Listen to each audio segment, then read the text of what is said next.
ಯುವ ಶಕ್ತಿಗೆ ದೇಶದ ಚುಕ್ಕಾಣಿ ಹಿಡಿಯುವ ಶಕ್ತಿ ನೀಡಿತು. ಆದರೆ ಇವತ್ತು ಅದೇ ಯುವ ಶಕ್ತಿಯ ಹಕ್ಕಿಗಾಗಿ ಯುವ ಕಾಂಗ್ರೆಸ್ ಬೀದಿಗಿಳಿದು ಹೋರಾಡ್ತಾ ಇದೆ. ಹಾಗಾಗಿ ಈ ರಾಜ್ಯದ ಮುಖ್ಯಮಂತ್ರಿಗಳು ಸನ್ಮಾನ್ಯ ಸಿದ್ದರಾಮಯ್ಯ ಸಾಹೇಬರಿಗೆ ಈ ವೇದಿಕೆಯ ಪರವಾಗಿ ಯುವ ಕಾಂಗ್ರೆಸ್ ಸಮಿತಿಯ ಪರವಾಗಿ ಅವರಿಗೆ ನಾನು MC ಸುಧಾಕರಣ್ಣ ಅವರು ಬಂದಿದ್ದಾರೆ. ಅವ್ರಿಗೂ ನಾನು ಈ ಕಾರ್ಯಕ್ರಮಕ್ಕೆ ಸ್ವಾಗತವನ್ನು ಬಯಸ್ತದೆ. ಮತ್ತವರು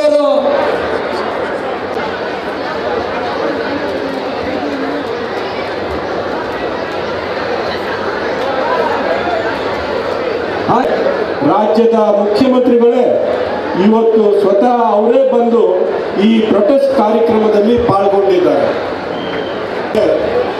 ಇವತ್ತು ನಮ್ಮ ಮುಂದೆ ಇರ್ತಕ್ಕಂಥ ಪರಿಸ್ಥಿತಿ, ಈ ರಾಜ್ಯದ ಏರ್ಪಾಡು ಮಾಡಿ ಆ ವ್ಯವಸ್ಥೆಯ ಮೂಲಕ ಪರೀಕ್ಷೆಯ ಮೂಲಕ ಅವ್ರಿಗೆ ಮೆಡಿಕಲ್ ಎಕ್ಸಾಮಿನೇಷನ್ಗೆ ಮೆಡಿಕಲ್ ಕಾಲೇಜ್ಗಳಿಗೆ ಫೇಲ್ ಆಗಿದೆ, ವಿಫಲರಾಗಿದ್ದಾರೆ.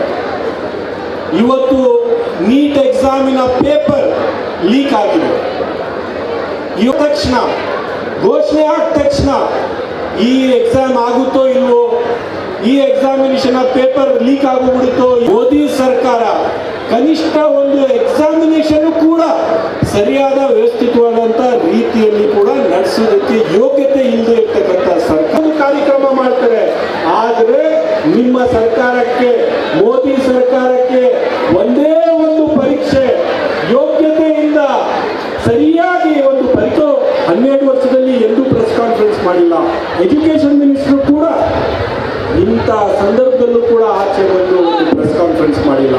ಇಂದು ಮುಸ್ಲಿಂ ಅಲ್ಲಿ ದ್ವೇಷ ಸೃಷ್ಟಿ ಮಾಡಿ ಅಂದ್ರೆ ಮೊದಲು ಬಂದು ನಿಲ್ಲಿಸಿರ್ತಾರೆ, ಕಂದಕವನ್ನು ಸೃಷ್ಟಿ ಮಾಡಿ ಅಂದ್ರೆ ಮೊದಲೇ ಬಿಜೆಪಿ ಅವರು ಬಂದು ನಿಂತಿರ್ತಾರೆ.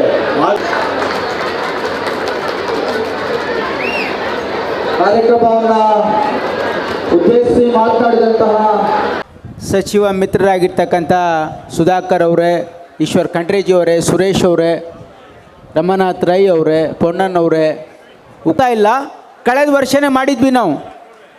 ನೀವು ಸರಿಯಾಗಿ ಮಾಡೋಕ್ಕಾಗ್ತಾ ಇಲ್ಲ, ಅದಕ್ಕೆ ರಾಜ್ಯ ಸರ್ಕಾರಕ್ಕೆ ನೀವು ಈ ಎಕ್ಸಾಮನ್ನು ಕಂಡಕ್ಟ್ ಮಾಡಿ ಪತ್ರ ಬರೆದ್ವಿ. ನೀವಾದರೂ ಸರಿಯಾಗಿ ಮಾಡಿಲ್ಲ ಅಂದ್ರೆ ನಮಗಾದ್ರೂ ಮಾಡಕ್ಕೆ ಬಿಡಿ. ಅದನ್ನು ಮಾಡಕ್ಕೆ ರೆಡಿ ಇಲ್ಲ ಅವರು ಸರಿಯಾಗಿ ಮಾಡಕ್ಕೆ ಸಹಿಸಿದ್ರಿಲ್ಲ, ನಮಗೂ ಮಾಡಕ್ಕೆ ಬಿಡ್ತಾ ಇಲ್ಲ. ವೈದ್ಯಕೀಯ ಶಿಕ್ಷಣ ಸಚಿವರು, ಆರೋಗ್ಯ ಸಚಿವರು ಇದ್ರ ಬಗ್ಗೆ ಚರ್ಚೆ ಮಾಡಿ ಕೇಂದ್ರ ಸರ್ಕಾರದ ಮೇಲೆ ಒತ್ತಡ ತಂದು ಇದಕ್ಕೆ ಒಂದು ಶಾಶ್ವತವಾಗಿರ್ತಕ್ಕಂಥ ಪರಿಹಾರ ಮಾಡಿ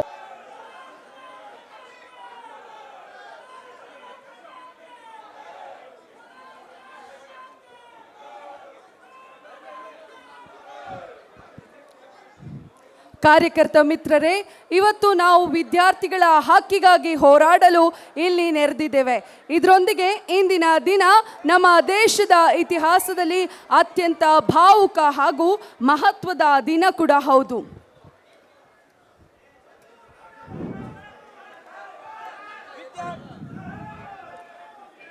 ಸರ್ಕಾರಕ್ಕೆ ಹೇಳಿದಿಕ್ಕಾರು,